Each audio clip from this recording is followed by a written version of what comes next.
So, good afternoon, friends, and I'll be talking a little bit of basics of the multifocal IOLs. We know that the breast myopia is the complication of a cataract surgery, and all of us will love to have youthful, unabated optical quality of the vision after surgery. And not only we are looking at good quality of vision, near and distance stillness acuity, but at the same time we are also looking at a good modulation transfer function, that is a good contrast sensitivity. There should be no loss of contrast, and it should be free from a photopic phenomena which we have even with the monofocal IOLs. So the options are multifocal IOLs and accommodative IOLs, which may be refractive and diffractive. So these were the refractive multifocal IOLs, and they had 5 progressive zones, and they gave a very good intermediate vision. But the photopic phenomena were so high that they are more or less now abundant. And another problem was they were pupil dependent, because for this zone to come into the play, pupil size has to be 3.5 millimeter. So if the pupil size, which most of the elderly patients have, was the Mears pupil and a brown iris, many of them do not have that much of pupil size. So in Indian situations, because of the pupil size, though I implanted some of these lenses after doing a sphincterotomy, but were not very ideal and had a lot of problems to the patients and needed many times transplant. Now, this was this is the lens which we are implanting. I don't think we need to go into the details of implantation of the technique, because implantation is the same. But these lenses were 50% light was distributed for distance, 13% for the intermediate, and 37% for the near. And this was the addition at the spectral plane. And patient need to be kept slightly on the hypermetropic side to avoid photopic phenomena. Now the refractive multifocal are far superior because they give more clear-cut and well-defined images. What is the diffraction is, we have known that whenever the light travels from one media to another optical density media, it bends.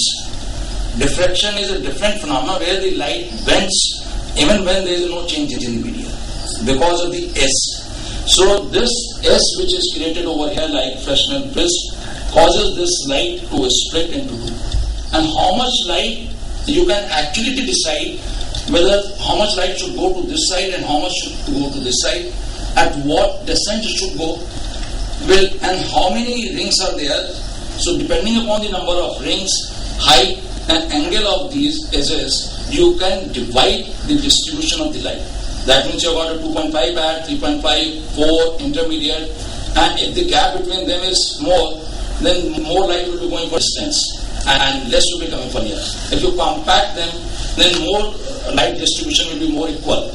So you can actually decide the light going for the distance, for the linear, and at what level of focus you want.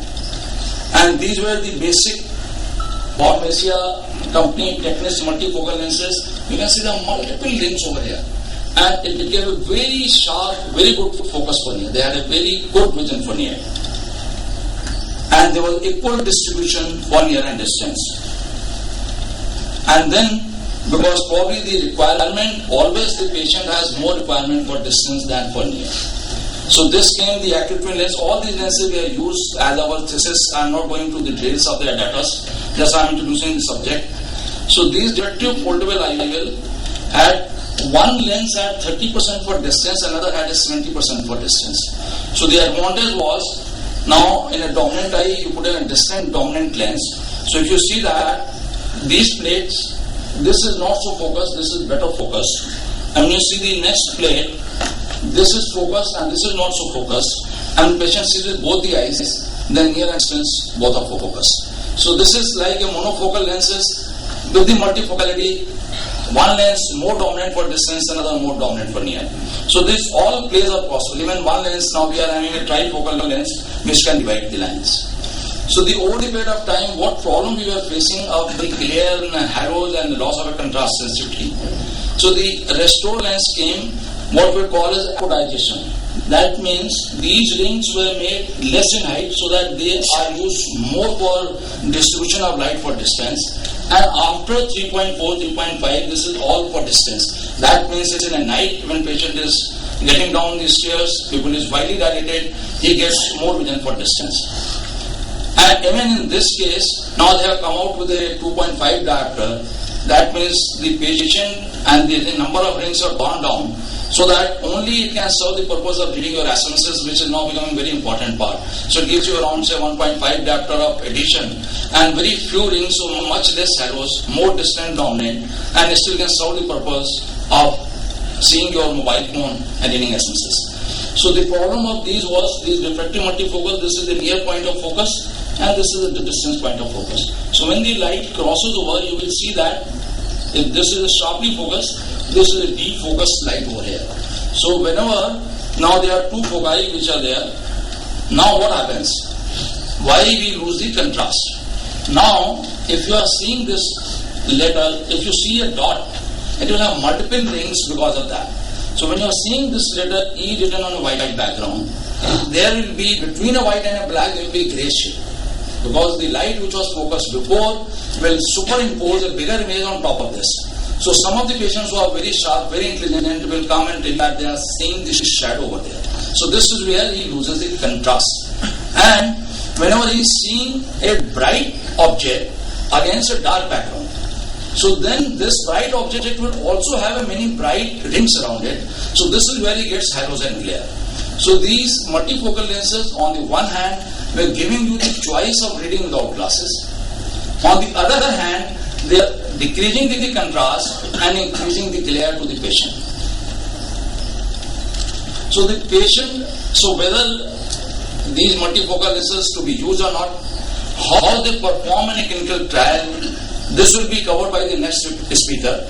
But if you see what are the patient's factor for selecting those patients, whether patient can comfortably afford it.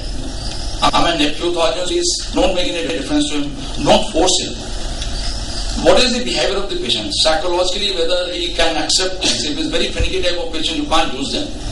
If it is a cars and club type of a person or a lady, she'll be more than happy if she can go to the kiddie party, play clubs and see the things. If he has got no driver, if he has to drive himself, probably he will be unhappy. And then most important is what is the eye condition? Whether patient has got astigmatism. So because these lenses were not suitable if the cylindrical power is more than 1 and definitely if it is more than 1.5. These lenses are not suitable if the angle alpha is more. I think previous speaker was talking about decentration. Even if there is no decentration, if the angle alpha is more, patient is not going to be happy. If it is not well onto the visual axis. And same way if there are higher order aberrations and the eye has to be pathologically free.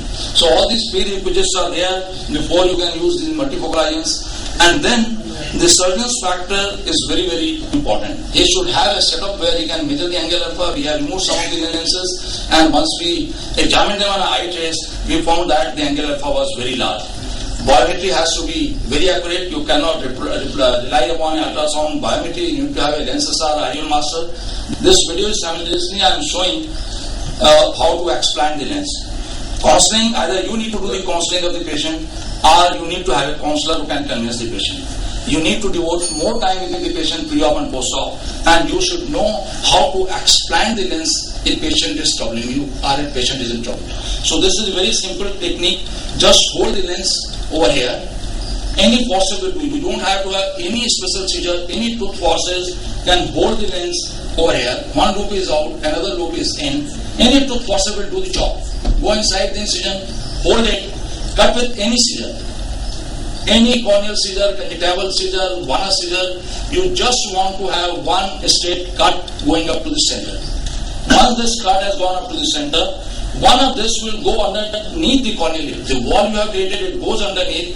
One comes out of the one is underneath this, one is in the incision. And then just dial it out, it comes out very comfortably from 3 mm incision, 3.2 mm incision without any problem. Now I'm putting this one underneath the corneal lip, the wall which you have created, and then just dial it out. You can cut off this loop if you want beforehand, or it will also come out. So these lenses come out very easily, very simple. Do not take more than 2 minutes to remove these lenses. And my only advice would be that do not be defensive if patient is troubling you. Anytime any patient tells me, I always promise them, if you have got any problem, I will exchange your lens into monofocal free of cost whenever you want. And I have removed these lenses even 8 years old, or 5 years old, 7 years old. They come out very easily. So do not be afraid of removing these lenses if patient is troubling you. And this is the headquarter building which is coming up in Delhi. It's really now beautiful in shape. If you have a time while going back, look into it. And this was the book which is long awaited. Now it's available. I had 12 years back, and a lot of requests for the re-edition. And these are of course the CBC series you must have seen. Thank you very much for your guys' attention.